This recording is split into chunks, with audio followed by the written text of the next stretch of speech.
Tell you what, Southwest doesn't have any good football teams, but they do make wonderful whiskey. I don't know where to go to get Arizona whiskey, so I did the next best thing and got New Mexico whiskey. There's a lot of Arizonans that are yelling at me right now that they're not the same state. I fully acknowledge that, but I don't know. I don't know what Arizona distilleries are. So I got Cole Kagan from New Mexico, same general region, close enough to me. It's Cardinals Day today.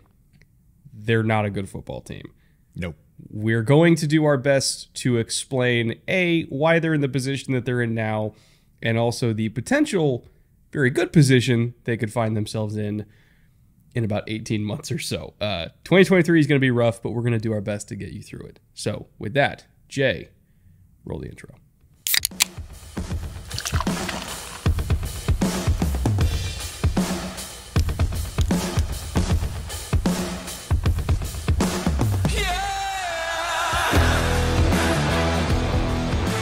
Welcome, one and all, to the Bootleg Football Podcast. I'm Brett Coleman. That's my lovely co-host, EJ Snyder. It's Cardinals Day today. Again, we had to grab something stiff for this one because I don't think coffee was gonna get us through it. Because the Cardinals are less than lovely this year. A little bit less than lovely. I will say, though, in your effectiveness summary, not to jump the gun, they scored a lot higher than I expected for the team that they were last year. I still think they're going to be dropping a little bit in 2023. I'm trying to be diplomatic about it, folks, okay? They're not good, and they're going to be bad, and they're going to pick in the top 5, probably. The only question is this lost season going to be worth it in the form of potentially one Caleb Williams? Is this lost season going to be lost enough? Are they going to be bad for the good reasons and bad enough for the possibly great reason? We'll know. And we'll talk about the effectiveness summary that you mentioned and describe why that looks backwards and why we think looking forwards it might be even more dire, but that might be a good thing. Anyways, going back to 2022 to set some context, last year, overall record 4-13, not great. Thinking that they might be worse this year is a tough thing, but with all the things we'll talk about, we'll explain that. Rank in the division, obviously 4th. Home record, 1-8. This is one of the worst home records we've seen so far through this series. They did nothing to defend home turf in Arizona. Road record, not much better at 3-5. And in terms of being a team on the upswing, no, not really. They were 0-5 in their last 5 games. So very few reasons for hope coming out of last season.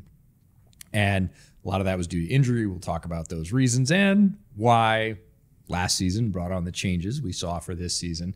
But in these team summaries, we've got an effectiveness summary for you that's based on EPA per play.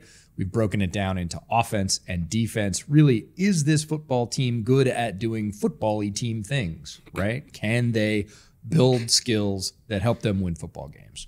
So rushing offense, rushing defense, passing coverage, points scored, and points allowed. We'll start with the rushing offense, which was some of the better news out of the desert. Cardinals ranked 16th in the league in EPA per play when rushing the football. Passing offense, 27th. Yikes. There's a lot of reasons for that. Not a good number. Rush defense, right back up to 17th. Again, mid-pack. You can win with that in the NFL these days. Pass coverage, 22nd. Not good. Points scored, 340, which was good enough for 21st. You're going to have to be a really good defensive football team to win games with that number. Points allowed, 449. They were not a good defensive football team in terms of points defense. That was only good for 31st in the league. One out of the basement, and that gave them a staggering points differential of negative 109, which was 29th in the league. You're not going to win a lot of football games when that's the bottom line.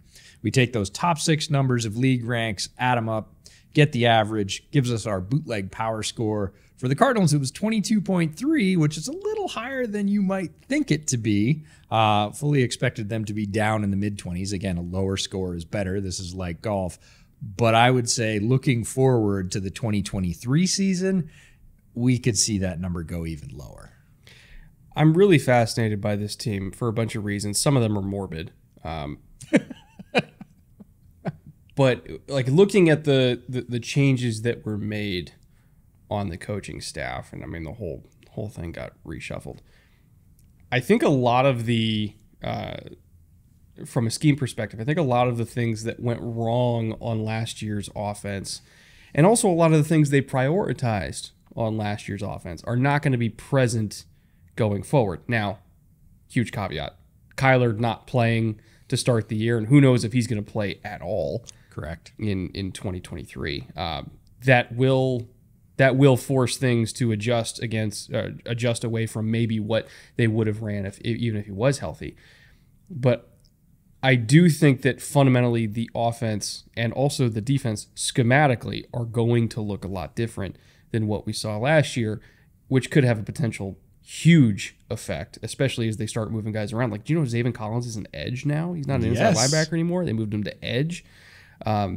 There's a lot of change coming. And just to give a little schematic rundown here, talking about that run game, which they were pretty good at, well, at least average at. Better than other things at. Cliff had a very intriguing and creative run game when he was there. They were very good at creating angles. They were very good at creating space using pullers and down blocks and everything like that. They ran a hell of a lot of counter. They were second in the NFL in counter under Cliff. I think the Ravens were the only team that were ahead of them. So especially from shotgun, they were very counter heavy. They were fourth in inside zone, which you expect from a heavy gun team to be, but they were dead last in outside zone. And so they were sort of Greg Roman-ish, I would say, in terms of their run game, but they leaned more on inside zone than power, whereas the Ravens leaned more on power than inside zone. Looking at how that changes for this year with Drew Petzing coming in, who came from Cleveland. He was there for 3 years under Stefanski. Before that, he was in Minnesota for 6 years.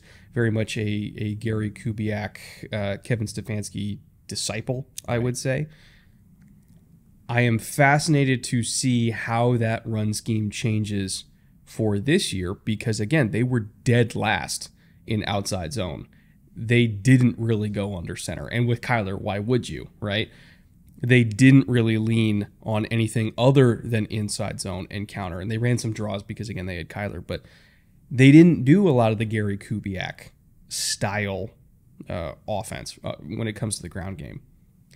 How much of that is going to be mixing and matching, right? Because you don't really want to run a Kubiak-style run game with Kyler, but you also don't really want to fully lean into what they did with Cliff either, because they were a little bit too one-dimensional, in my opinion, in terms of we're running inside zone, we're running inside zone. Here's counter, we're running inside zone, we're running inside zone. I'm very curious to see what the mix is going to be. I think it's going to land somewhere in the middle, and hopefully, if Kyler comes back this year, we get a better idea of what they want to do. So you want to hear my theory? Kyler doesn't come back at all? Nope, doesn't have anything to do with that. What? This is all an elaborate ploy by you to get one of your favorite players more touches. Keontae Ingram. This is building the Keontae Ingram hype train to, hey, he can run outside. You could use him for that. That's the thing is James Conner doesn't fit that type of offense, right? They did, for all of Arizona's faults in personnel acquisition and roster building, of which there are many. Yes. They, in terms of the run game, and perhaps this is reflected in those numbers, it being decent as opposed to lots of other, statistics for their team not being decent, they did match personnel to what they wanted to do. They got big hulking guards who could mash people inside. They got James Conner who could pound between the tackles, and then they did that. And that's better than what they did in a lot of other areas on their football team. But I would expect, given the coaching changes alone, outside zone is not going to be 32nd in the league for them next year. No, I would expect to at least be. Well, again, it depends on how much Kyler's playing, right? Because Kyler just doesn't do under center. But if Kyler's out the entire year, and we're looking at, I guess it'd be Colt McCoy or Clayton Tune, but Colt McCoy is more likely. If Colt McCoy is the starting quarterback, I would expect like 35%, 40% outside zone, and really just run that offense because you can with Colt McCoy. It's going to look wildly different than what Cardinals fans are used to seeing, but it also might be better than what Cardinals fans are used to seeing. I guess we'll find out. Reminds me a little bit of the Bills, right? When Josh Allen got hurt, we kept saying they can't just be the Josh Allen show all the time. They have to diversify the offense. They have to do a few more things. They have to add variation. Well, Josh got tweaked and he wasn't able to be Superman all the time. And we actually saw their offense get better when they brought more balance in. I think to a lesser extent, let's temper expectations, we could see some of that effect in Arizona with, hey, this isn't the full-time Kyler show anymore because he's not going to be playing for sure at the beginning of the year. Can we mess around with a few other things? Nobody has any expectations for us anyways. While nobody's watching, let's try some stuff and see what works. I'm also very curious to see defensively what changes are coming schematically. There's a lot of speculation that they're going to be trying to go more towards like the Fangio style defense, 2 high safety structures, a lot of quarters, bunch of quarter, half, quarter, which they did do quite a bit of quarter, half last year. They were 10th in the NFL at that, but they were 24th in straight up quarters. So really playing anything that had to do with splitting half the field into quarters was more of a situational call for them rather than something that they leaned into heavily. Really what they played more than anybody was cover 3. They were a very heavy cover 3 team. Not that they won't play any cover 3 this year, but I have to imagine it's not going to be 47% of all of their snaps in cover 3 like last year. There will be a shift. Yes. I'm not entirely sure how much yet. We might not know until like October when we really get a feel for how they're using their personnel. And also, again, like I mentioned, Zaven Collins, converting to edge, like how much edge is he playing? Is it like a hybrid Kyle Van Noy type third down thing? role? Once upon a time, Hassan Reddick was an inside linebacker that occasionally played edge, and then the Eagles figured out that was really stupid, and we should just play him at edge full time. No, maybe that's a little bit unfair to Vance Joseph. He kind of had to play Reddick there because his hand was forced. I did a whole video on that like years ago about how when Terrell Suggs came in and they had Chandler Jones, they not to get too deep in the weeds, but they literally couldn't use Suggs in any other way than they used Suggs, and they couldn't use Jones in any other way than they used Jones. So they had to move Reddick inside, but it wasn't a fit, and it was just a shit show. So it's not entirely Vance Joseph's fault, but they have a checkered history with inside linebacker picks. Yeah, and it's not even the fault of the coaches or the players. I just think that their former general manager really loved picking linebacker pieces that just didn't fit what they wanted to do, and they took them anyway. And then they're like, oh, they'll figure it out. And it's like, I don't know, maybe have a plan before April. Well, the funny thing is they have, again, not to get super deep in the weeds, but I think it's more fun to talk about previous teams than it is to talk about this one. 2 top picks in a row were ostensibly inside linebackers in Isaiah Simmons and Zaven Collins. Zaven Collins is now at edge, and Isaiah Simmons is listed as a nickel. And he's like a Tyus Bowser type. It's like space player / linebacker / edge, which if I was going to cast Simmons in this type of defense, I originally would have said, oh, he's going to be Leonard Floyd. Right. But now Zaven Collins is going to be Leonard Floyd. So it's like, is Simmons just a true full inside linebacker? Or are we just going with that now? Like, I guess we'll find out. I would love for him to just stay in one spot and stick there for once, but, I don't know. Beggars can't be choosers, I guess. It's schematically, this team is going to be very different overall. It's tough to figure out exactly what the mix is going to be. And to be perfectly honest, without their starting quarterback on the field, we still might not really see what this offense is supposed to be until 2024. It's tough. It's going to be a bit of mix and match on both sides of the ball. There's going to be a lot of change. So a lot of change, front office, head coach, coaching staff, all the way down. We're going to see that typical first-year turnover. We've already started to see it in terms of getting your guys into the building. Different drafting strategy, again, to match these now shifting strategies on both offense and defense. And you're right. There's this sort of tidal period between regimes where you kind of have to do the best you can with what you inherited because you can't recycle the entire team in 1 year. And so the picture we get, certainly through the first half of this season, is not going to be particularly clear on either side of the ball. It's going to be the best they can do with what they have, and they're going to be trying to figure things out. It's a rebuild. There's no other way to describe it. Now, the men in charge of that rebuild, we got Monty Ossenfort in year 1, Jonathan Gannon in year 1, Drew Petzing, like we mentioned, year 1, Nick Rallis, year 1. It's a lot of fresh faces. I will reserve judgment. I will give them grace because this year is going to be very unfair for them. That being said, very similar to when Dan Campbell took over in Detroit, I just want to see fight. As long as I see fight, it's okay if they lose. I just need to see that the team, who is fully aware this is a lost year going into it, everybody on the Cardinals roster knows what this year is. Yeah, I at least want to see them try and play for their coach and buy in. That's all you can really ask for. Yeah, and that's what we're going to see. And if they don't, they're not going to be around, right? They will be moved. That's what I think GM and head coach combo are looking for this year. Who are our guys? Who are going to be stalwarts that we want to retain in this system or the systems we're moving towards going into the future? And who are guys that really just aren't fits, don't buy in, don't play well in what we want to do? It's essentially an extended tryout.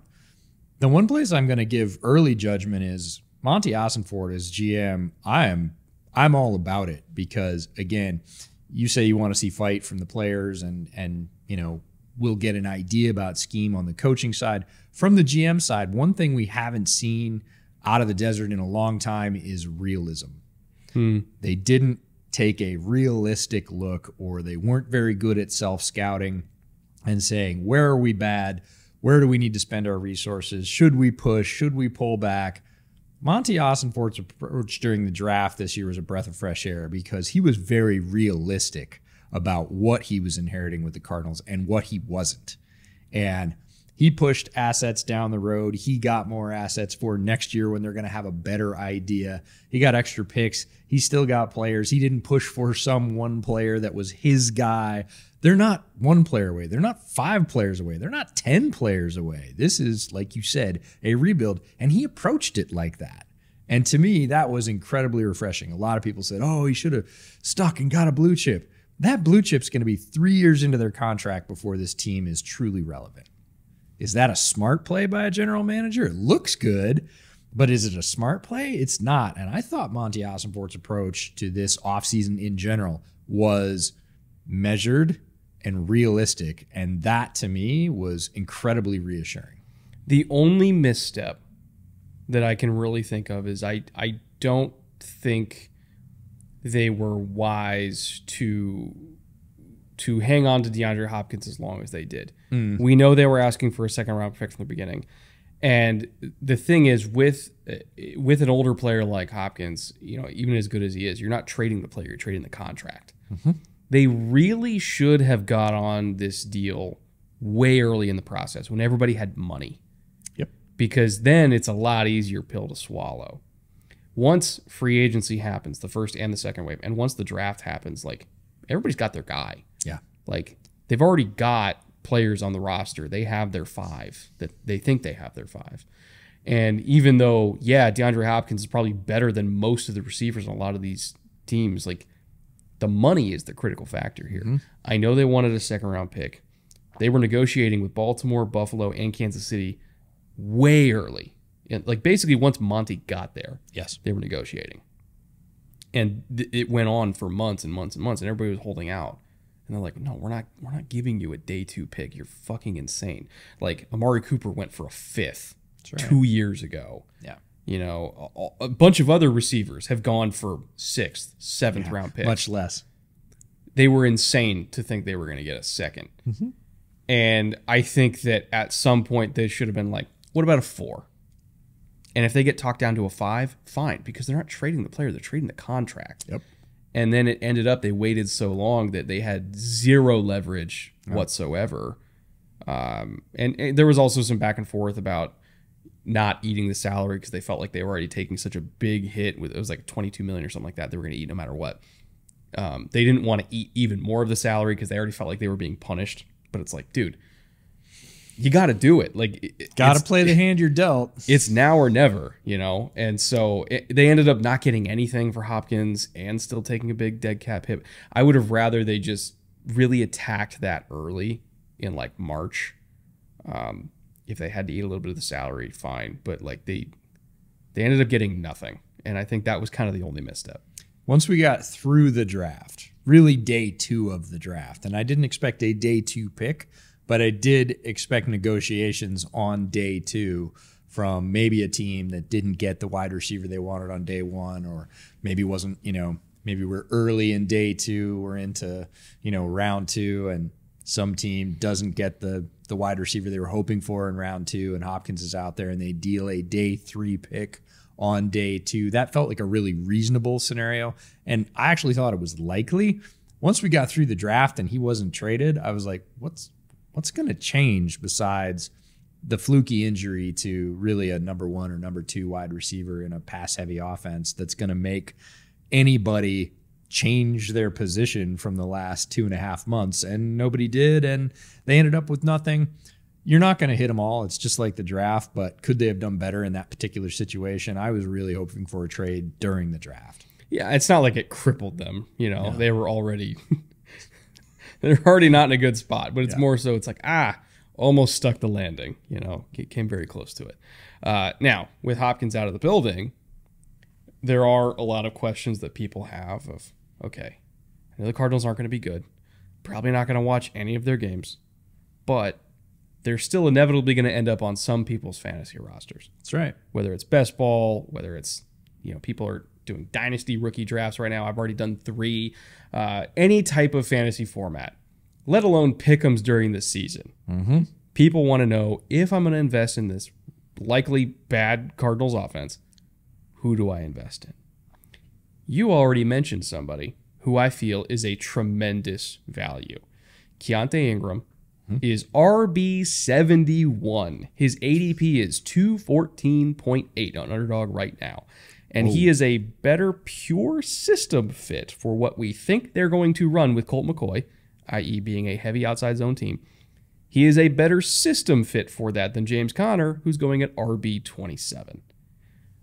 My theory is that if you completely punt on James Conner, even if it might not pay off early, by the second half of the year, if you throw your last round pick at Keontae Ingram, he's going to end up out-touching Conner and probably be way more productive. I'm all about that kind of gamble for that player, a player we both liked, I would say, more than the consensus coming out. And, we got to see him in an all-star game, and we came away thinking, man, he pretty much do a little bit of everything. He's pretty good at it. Didn't necessarily get highlighted. He's one of those classic, think he might be a better pro than collegiate just because of situation. Didn't play out in his first year in the league, but now we're in a space where, again, nobody's going to be watching. They're going to be willing to try some things they haven't done in the past. If you're going to be playing Colt McCoy, and it looks like they'll probably start that way, or even Clayton Tune, a little bit more under center is more likely than what you were running with Kyler, and you could find a sort of unheralded player that gets put in a high leverage spot that is picking up points off a bad team, because somebody's going to still get points off this team.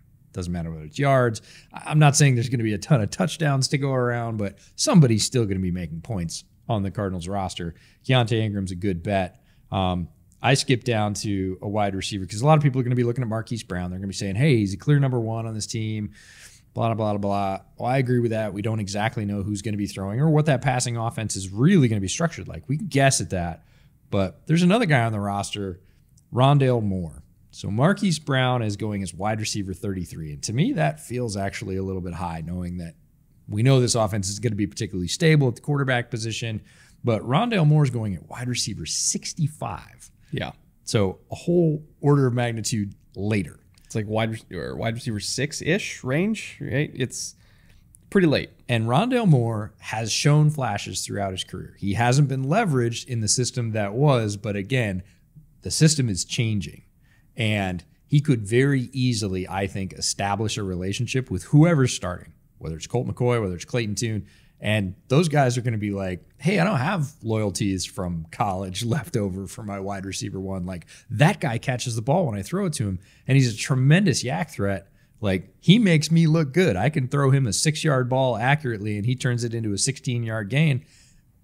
Coach, give me a few more looks where he's at least the second option. I think Rondale Moore is going to, in terms of value, now I'm not saying he's going to get more yards or more touchdowns than Marquise Brown, but in terms of the percentage, he's going to match of that production for the much lower cost of acquisition. I like Rondale Moore in this offense. And I think the big thing with him is you're looking for peaks in best ball because you don't set a lineup.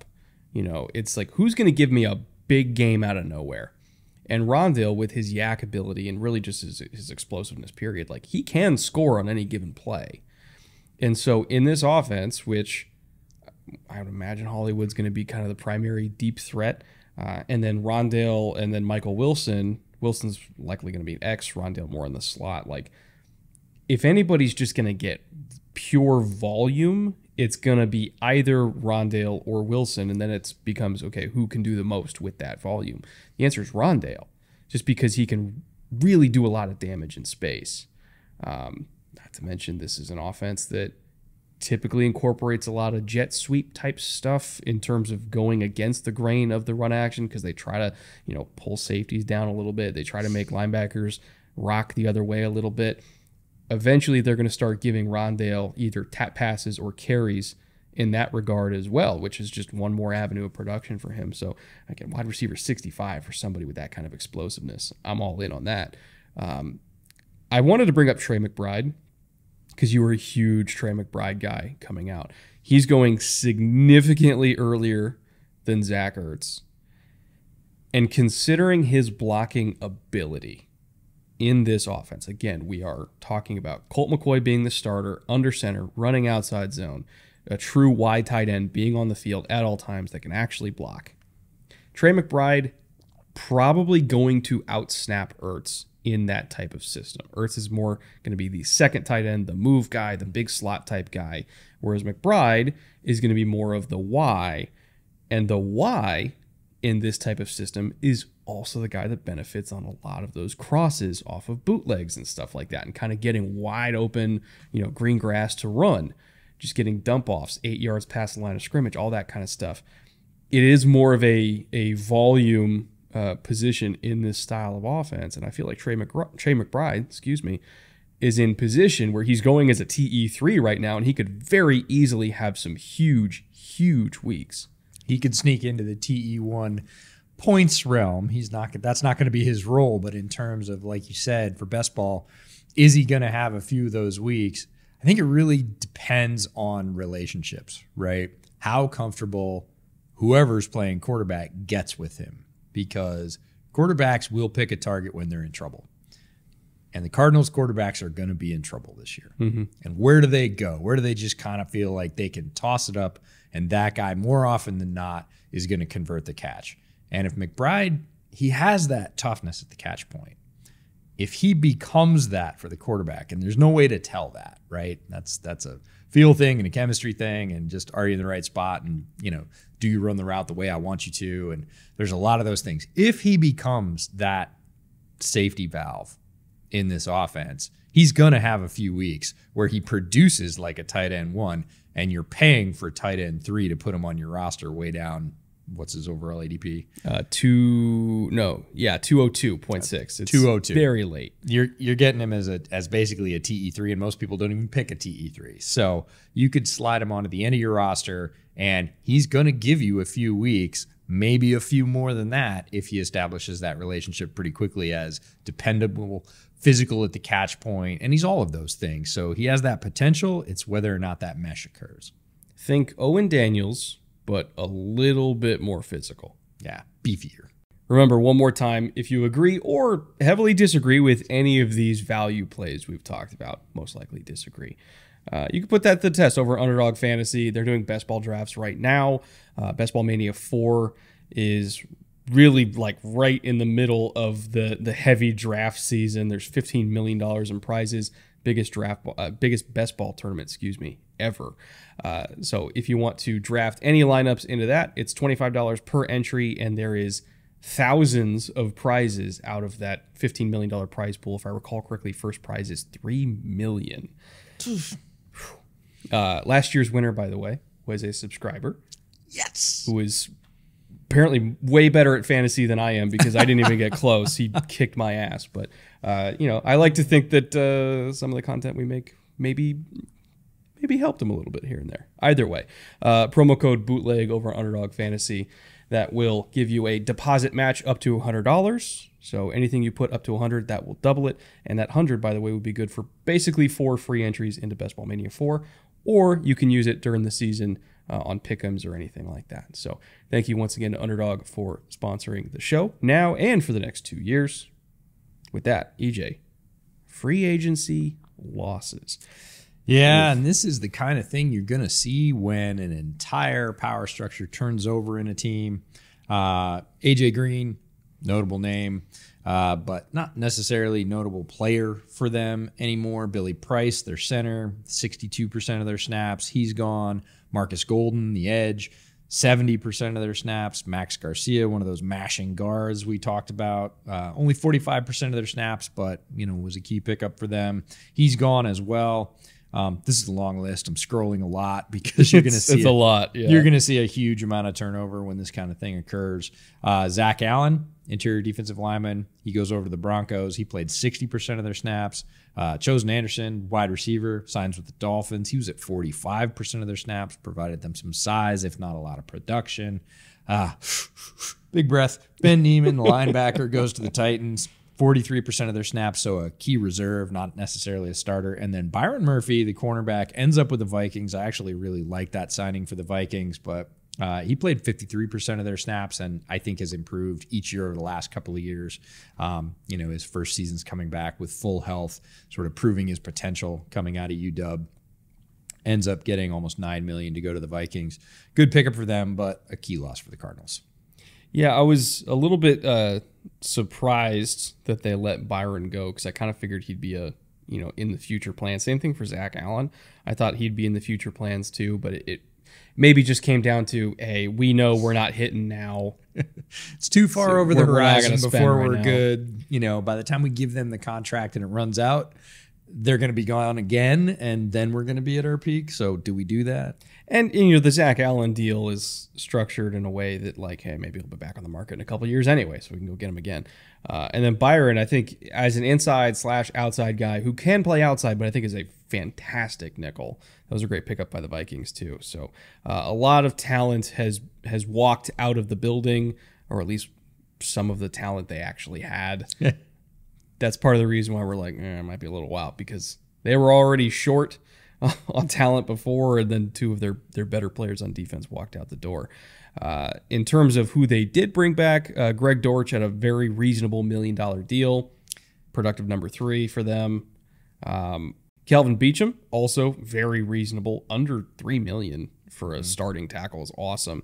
And Will Hernandez, they also brought back, at $4.5 million, starting guard for them, who played a bunch of snaps and has been relatively solid, I would say. I would say very up and down early in his career, and has now just become, again, another one of these not cheap, but manageable contracts for a starting guard that is not going to get your quarterback killed that often.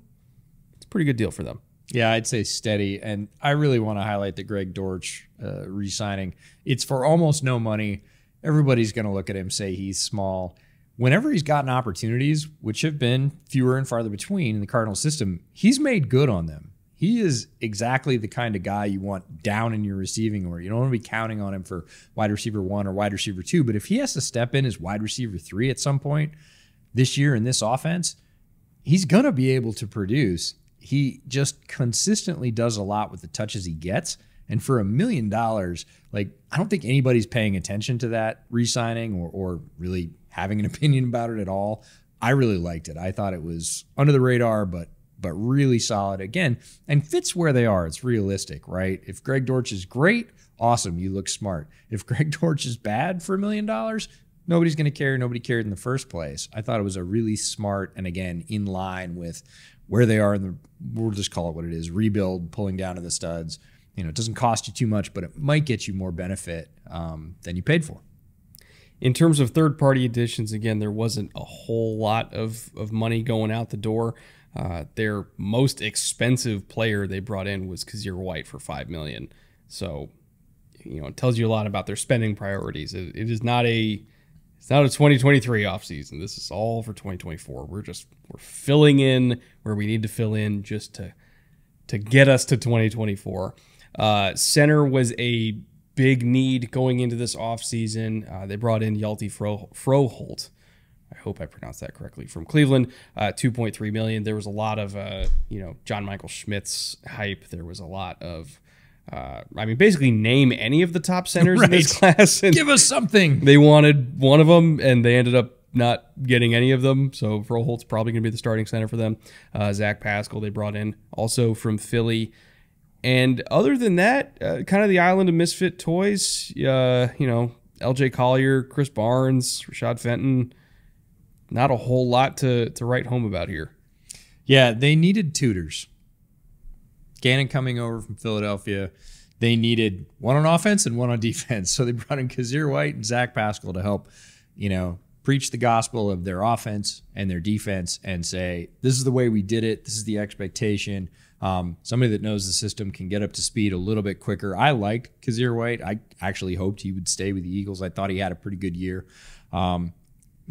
Last year, his 1 year there with the team. Zach Pascal was a guy that I hope the Bears would pick up before the Eagles got him last year. Again, that's sort of underrated. And he brings a little size to this wide receiver core, which is desperately needed. Both value signings, you're talking about $7.2 million spread between the two players. They're going to help educate and bring everybody on the current roster into those systems a little bit quicker. You almost always see this when a coach transitions. He'll bring at least one guy, typically on his side of the ball. With Gannon, that's defense. To say, hey, listen to this guy. This is the player coach. He knows what's going on. He understands the system. He's spent some time in it. And, those two guys are significant for that reason. Are they going to be super significant on the field? No, I would call them medium range players, but both fairly effective. Other than that, we got to fill this roster. Now, where they did bring in like top talent, like future stars, because they couldn't really do it in free agency, was the draft. They had a fantastic draft. This draft by itself gave me hope for the Monty Ossenfort regime, because this is, in my opinion, the best draft the Cardinals have had in a long time. They really knocked this one out of the park. Yeah, again, that realism of, hey, we can trade down. We're not hung on one guy here. We want picks. We want folks we can build towards in the future. They don't all necessarily have to contribute this year. We can grab some developmental guys because, again, when we think we're going to be peaking, when we think we're going to be ready, they'll be there and they'll be able to help contribute and support. So round 1, pick 6, they get Paris Johnson Jr. out of Ohio State. A lot of people's consensus top tackle, but there was a lot of folks that had other people as the top tackle. Very, very talented player, has played some guard as well. I really do think he'll be a tackle for them and a good one. One bookend that they can build around. At least eventually. He's going to be a guard now, but eventually he'll be a tackle. Yeah, I believe that he has the physical skills to hold up as a true edge protector in the NFL for whomever they end up with at quarterback. Round 2, pick 41, edge B.J. Ojulari from LSU. Really young player, great length, really good on stunts. Has more untapped potential, I think. He's still learning. Grasping his physical gifts. He's extremely young, just turned 21. Again, this is a young player that you can, get some experience and can be a big part of what you're doing going forward 2 years from now, 3 years from now. Round 3, pick 72. They go for Garrett Williams, the cornerback out of Syracuse, who was my Eddie Jackson Memorial Award winner for defensive back that got hurt and therefore kind of got lost in the draft process. A guy that's still developing but showed some great flashes, needs some consistency, but they don't need him to be awesome this year. They didn't draft him for that. He's probably not going to be super strong at the beginning of the season, even if he is back from his knee injury. Next year's really when we're going to see him at full go. He's got great size. He's super aggressive, plays the boundary really well. Big fan of his game. They sort of steal him in the third based on him being injured for the second half of the season. Another pick in round 3, number 94. This is where they get Michael Wilson, the receiver out of Stanford that created a lot of buzz at the Senior Bowl with his route running. People went back and said, oh, he's pretty good. Injuries have been his problem. He's going to need to stay healthy. If he does, again, he brings some size, some route running, some toughness, and some speed. He can get down the field when he's got his legs underneath him. Round 4, pick 122, player that I really liked, guard John Gaines II out of UCLA. Played some guard, played some tackles. One of the most athletic offensive linemen in this entire draft. He is so quick, so fluid. I think he's going to be a starting guard for them at some point. I don't know if it's going to be this year because they seem to have their starters locked in. Assuming it's going to be Paris and Will Hernandez. I think that's what it's going to be. But whenever Will Hernandez moves on eventually, like I think that's John Gaines' job. Like he's going to be really good for them. And to be honest, they might even try him at center this year just because he has the quickness for it. And again, if we're expecting an outside zone heavy system, like what do you need at center? A lot of quickness. I think if Froholt doesn't work out super well, try John Gaines. Just see if it works. Yeah, the sooner John Gaines hits the lineup, the quicker we know they're going to be moving towards outside zone because that's where his strengths align. Great future player, in my estimation. Round 5, pick 139, my favorite pick of their entire draft. And I don't say that lightly. I really like Garrett Williams. I thought Paris Johnson was great. I love Clayton Tune, quarterback out of Houston. I thought he was underrated in this draft cycle. He's a much better runner than people give him credit for. Ton of experience in terms of number of throws, number of snaps he has taken, number of reads he's made in college. One of the more experienced players in college coming out in this draft. And look, I love Colt McCoy. I've been a Colt McCoy defender since his time at Texas. And every time he's gotten a starting opportunity and I've said, this is it in the NFL, he's lasted like 4 games and gotten injured. Yeah. And it's just, I feel terrible for him because I really do believe he could be a good mid-level quarterback at the NFL level. He just can't stay healthy. And if that happens this year, it's Clayton Tune's show. And I think he might be good. I mean, if there was ever a chance for him to get that opportunity, it's going to be this year. Even just to see what he's got, you know, because like we know what Colt McCoy is, right? But like if stuff's going wrong and we know they're not bringing Kyler back if they're like 1-7, because what's the point, right? But if stuff's going wrong, like see what you got in Clayton Tune. Why not? And he is very familiar with throwing to wide receivers who are small and quick and can separate. He was Tank Dell's quarterback this year or last year in college. I just think put a star by his name. I think he's a sneaky good pick. He's going to be preseason darling in August. Yes, yes. Round 5, a tremendous value for them. If you get anything out of a quarterback you pick in round 5, it's a tremendous pickup for your ball club. Another pick in round 5, pick 168. Linebacker Owen Papo from Auburn finally comes out of college. Have we been talking about this for the last 2 years? Physical specimen, massive hitter, has holes in his game that he needs to figure out. This was the first pick where I was kind of like, round 5? Like, I get it. He's a missile, but he's a missile without any sort of guidance system. And a little early for me. What I said when they picked him to you, which is probably one of my best lines from the entire draft, is, hey, they waited until the 5th round to pick their super gifted inside linebacker they don't know what they're going to do with. Come on, that's an improvement. Really like his physical potential. We'll see which role they pick for him. He's moved around a little bit at Auburn, and how they use those physical gifts because, yeah, they don't pair up with instincts right now. But, man, when you talk about a missile in terms of a physical profile, fast and just loves contact. There's no other way to say that. Yeah, no, it's Denzel Perryman wearing an eye patch who doesn't have depth perception and can't see left. Like that's what it is. That's a fantastic description. Round 6, this is pure steal. In competition with Clayton Tune for my favorite pick overall for their draft. 180, Keitrell Clark, Louisville. If you don't know who Keitrell Clark is, go check out our interview with him, also on this channel.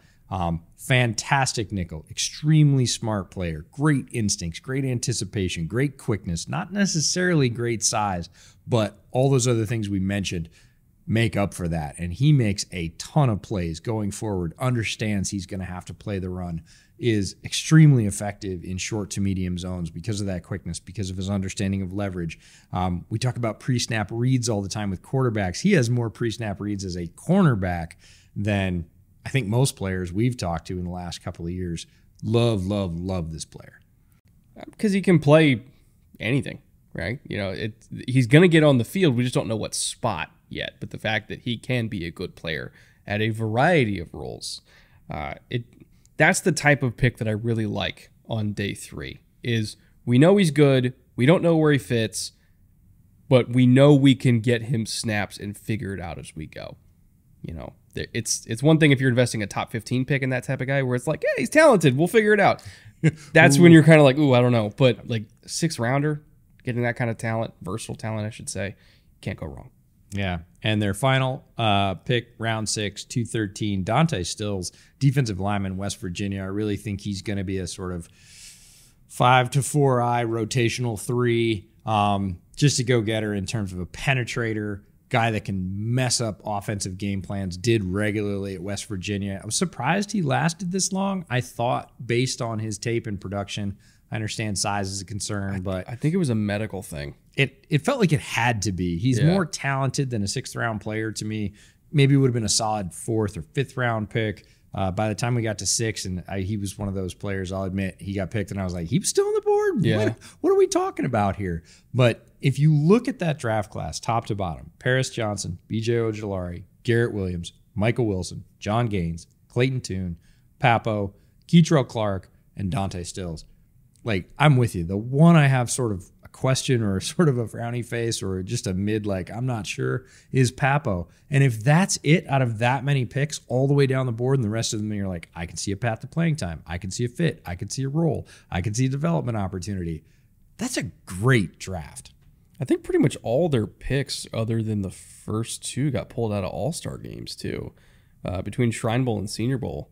Like, they very clearly were prioritizing the all-star circuit, which most good front offices do, to be honest, because that's one of the most valuable resources for any scout or GM is not only just the practices at all-star games, but also getting to sit down and interview guys. Like, our interviews with Keitrell and Dante are what convinced me that they were going to be awesome. Yep. Because just breaking down film with them and seeing how they understand the game, I was like, oh shit, like they're they were really telling good. Us stuff. Yeah. We were like, wait, that was what you were doing right there? He's like, yeah, that's me signaling the guy behind me that I'm going and he needs to fill. He's telling his other defenders where he's going to be and what he's doing before the snap. Again, when I talk about pre-snap, that's what I mean. And it's not as common as you might think. Especially for guys their age. It's just not a common thing. Notable undrafted free agents. Not a ton. Yeah, I mean, Blake Whiteheart maybe could make the roster. Kyle Soley on special teams. Mm-hmm. I don't think he's going to be a starting linebacker, but like special teams, I could understand. Other than that, not really anything to write home about in the UDFA class. They had one of the more underwhelming classes for me. Yeah, I really like Blake Whiteheart. He was one of the guys that caught my eye early in the process. Nobody was really talking about him. There were some other folks that were being talked about that ended up being slightly higher draft picks. Of course, anybody's a slightly higher draft pick if they got picked because he was a UDFA. I think there's some talent there. I think he could eventually be your tight end 3, 4-phase special teamer, guy that can come in and take the tight end 2 snaps if there's an injury or somebody gets dinged up and be productive at that. It's a useful role. It's never probably going to be a big contract guy, probably going to bounce around the league a couple of times, but you need those guys on your roster. I know it's not exciting. I know it's not sexy, but that's the kind of guy you go out and get in UDFA. That's what those picks are for. So I like to pick up a Blake Whiteheart. We interviewed Kyle at the Shrine Bowl. Smart guy, but again, I think he's going to be making his living the exact same way on the flip side on defense and special teams. Don't think he's going to be a primary player. Don't necessarily know that he's going to make the 53 right off, but coaches rave about him, really smart, understand that after having sat down with him. He understands the game, spent a good amount of snaps in college, very experienced player, not the most physically gifted, but not slow necessarily. Just not a lot stands out about his game, so he's going to be fighting for a roster spot. He's going to be one of those guys that's continually on the bubble and is going to make his living in the NFL through effort. that brings us to our final report card, as well as our ceiling and floor predictions. Report card, again, you can get 3, technically 5 grades. It's up or slightly up or even or down or slightly down. And that's for 4 different categories: front office, coaching, offense, and defense. Offense and defense are less about the coaching, more so about the talent. Front office and coaching speaks for itself. For the front office category, we're going up, but not for the reason that you think. Typically, we can't necessarily grade a draft right now. We need a couple years for that. And they didn't really get to do a whole lot in free agency. And I do feel like the Hopkins situation wasn't handled great. And so you might be wondering, okay, then why is this not down, or why is this not even? I think based on how Austin Fort operates and the plan that we think he is trying to execute, A, reminds me a lot of what Ryan Poles just went through. B, I trust him more to do it than I trusted the previous regime under their former GM. I think it's hard to be a downgrade from the former regime, and therefore I'm willing to give them an up based on that. You got to play the hand you're dealt. The hand that Monty Ossenfort was dealt was lousy, right? If you're dealt that hand in poker, you just pretty much fold, right? And he has to strip it down to the studs. He has to get rid of contracts. He has to bring in a new coach and adapt to new systems on both sides of the ball. It's a lot. And if he had taken big swings for high-profile players early on, not amassed picks, stacked them for later years, and been realistic about this, the Cardinals would be in the same hole next year. Yeah, I totally agree. In terms of coaching, we are also giving slightly up, not full up, right. Slight up, which I think is fair because, again, we haven't fully seen what this coaching staff is going to do, and they don't really have a great hand being dealt to them, again, by the previous regime. But I also am a believer in this staff, and I think that they are bringing an offense that has proven to work almost everywhere it's gone in the NFL, even if it might take them a couple years to really get into it. And also they're bringing with them a defensive scheme that has been proven to be all the rage across the NFL as well. And this is more of a trust play than anything, but I trust this staff to eventually, by 2024, 2025, to be able to execute that plan. I'm not willing to give it an even. I'm not willing to give it a down, so I'm good with like a slight upgrade here. Yeah, fresh air is good. This was a good change. The Cliff era really felt like it had run its course. He was doing the things he was doing, and he was getting the things he was getting, and there wasn't a lot of change there. We kept saying, okay, we're waiting for him to adjust a little bit. Like we've talked about Zach Taylor in Cincinnati. It was like, okay, not awesome your first year. We need you to get better in certain categories, and he did. Cliff seemed to make some of the similar mistakes over and over again, and it just felt like that was going to keep happening. So it feels like a good break, a good change. And yeah, it's more about faith saying it's up and that they will pay forward on that promise. We'll see, but it feels good for now, and I bet it feels good to Cardinals fans as well. In terms of offensive and defensive talent, again, we love the draft. Want to reiterate that. There are some future pieces that we're excited about, but it has to be down. It really has to be down. Kyler's probably not going to play this year because we don't think they're going to have a record that would necessitate bringing him back early from that knee injury. Anyway, obviously Hopkins is no longer there. The receiving core is, on paper it could be okay, but we're still not entirely sure. It depends how much are we getting from Dortch, how much are we getting from Rondale, and obviously with Michael Wilson coming in too. There's some unknowns there. Are they even really going to lean on Keontae Ingram? We think they will, but we still got to see it happen. Offensive line has some youth questions. And the defense, you're losing Allen, you're losing Byron. Those were two of your better defensive players. They're not there anymore. We're shifting positions for our 2 former first-round picks at linebacker. There's a lot of unknowns there too. It has to be down for both of them, which is to be expected, but we couldn't justify anything else. No, this is the rebuild part of rebuild. Yeah. Right. We had to get rid of what was here, both in terms of contract, aging players, talent that doesn't fit the schemes as we see it going forward. This is the lull, and you were dead on when you said this is really close to what Ryan Poles did last year in Chicago. He came in and said, I need to clean this, down to the pad and then start over. And that was Ossenfort's task this year. He's going through it, but there's no way to look at the roster and go, oh, well, while you're going down, you're going up. No, you're going down. We have developmental pieces that we're excited about, but they're not going to play out this year. And that's practical and reasonable. So down this year with hopes that it will turn around in the next couple of years. In terms of ceiling and floor for win totals and just win totals here.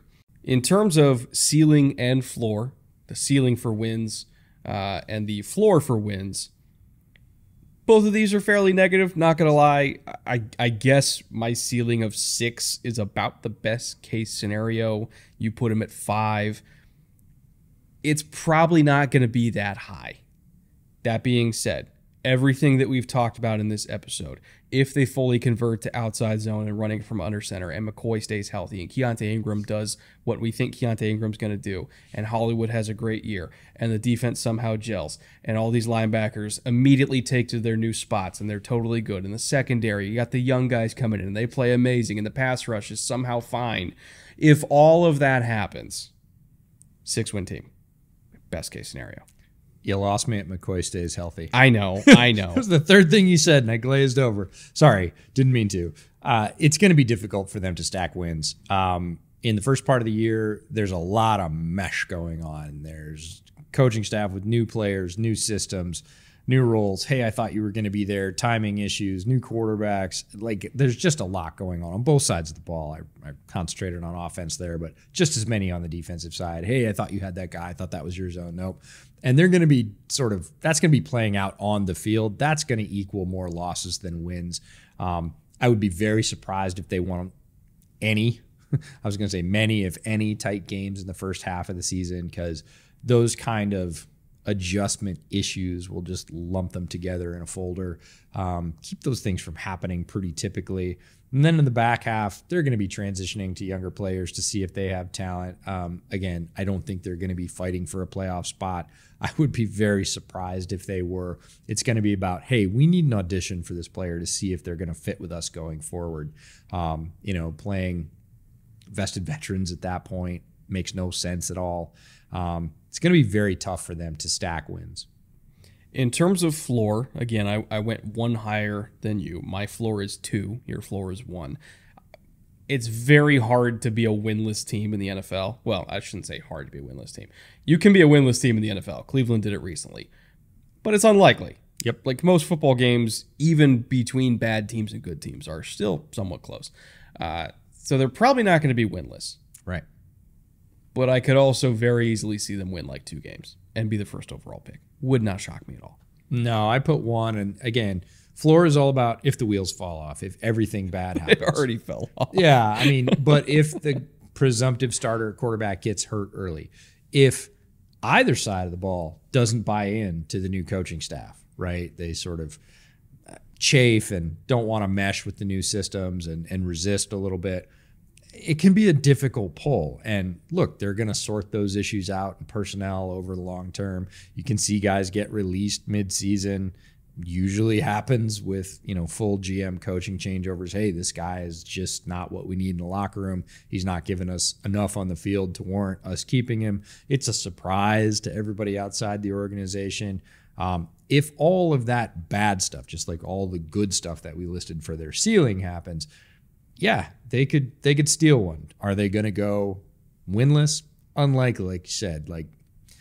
There's a lot of pride in the NFL. These professional athletes, everybody's trying hard. Nobody's trying to lose games. They'll probably steal one from another team that just isn't ready that week. It's an any given Sunday league, and these are all pros. Not all pros. These are all professionals. Yeah, good distinction there. To be clear. So they'll probably win 1 or 2 games. Is that enough to get them into the Caleb sweepstakes? It might be. They'll have a decision to make at that point. Is that what we think is likely? No, that's what we think is worst case scenario. Are they probably going to be somewhere in the middle, like the Bears were, 3-4 win team? I think that's probably the most likely outcome. I want to be clear with this. If they're the first overall pick and they have to choose between Caleb and Kyler, I'd bet a pretty big chunk of money they're choosing Caleb. The only reason they wouldn't take Caleb is if Caleb says, I don't choose you. Right. Caleb is a better prospect than Kyler was. And Kyler was taken first overall, and for good reason. Yes. Caleb's better. 100%. Everybody who watched both of them play at OU thought Caleb was better. Everybody that we've talked to that's been around Caleb at USC has said astronomical things about him. Like, it's superhero stories. I'm talking off the field, not just on the field, like in the meeting rooms. No, he's the guy. He's the guy. Yeah. There are teams that see him right up there with Trevor Lawrence in terms of prospect grade, because all the teams have already graded him. Like, next year's draft class is for the most part already done. You know, this coming season for these college kids is just confirmation, right? Flavor. Yeah. He's the dude.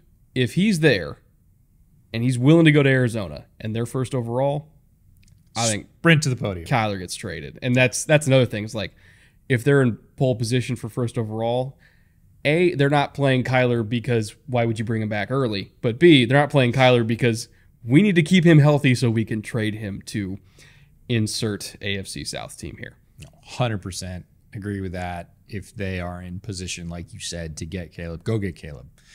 He fits better with your plan of we're going to be ready in 2 to 3 years. At that point, it's closer to 2 than it is to 3 based on his talent.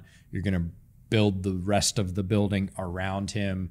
Kyler's future seems uncertain for multiple reasons, not just the injury, but that he was really Cliff's hand-picked guy. Cliff is not there anymore. How does he mesh with what they want to do? Is he flexible, like system flexible? He feels a little bit less system flexible than some other quarterbacks. Caleb has none of those limitations right now. Agreed. If he's willing to come to the desert and you can sell him the pitch that you're going to build the franchise around him for the next 10 years, yeah, you do that like with zero hesitation. I take it back. He's not going to Tennessee. Raiders would trade for him. Really? I think so.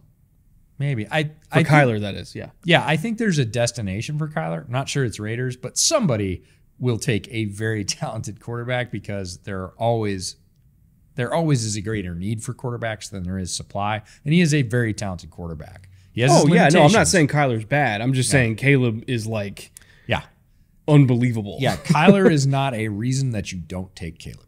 No. There's 5 of those in the whole league. Yeah. Maybe 6. But anyway, Cardinals fans, hopefully that gave you a little bit of hope. If not for 2023, for 2024 and beyond. We're just trying to be realistic. We're trying to do our jobs here and not blow smoke up your ass. I don't want to say that. I don't want to give you too much hope for 2023, but I think 2024 and beyond is looking good. Stay tuned tomorrow. We're talking Rams, another team that is trying to bounce back. Recently went to the Super Bowl, won a Super Bowl, and then promptly fell on their face when the bill came due. But I think most teams would be willing to pay that tab anytime if it means getting a trophy. That's right. But they're trying to rebuild as quickly as they can to get back to contender status. We'll go over everything they did to try to do that tomorrow because they had a very intriguing offseason themselves. And from there, we go to Seattle, then San Francisco, and then wrap up the whole division. So, until tomorrow, see you then. Take care.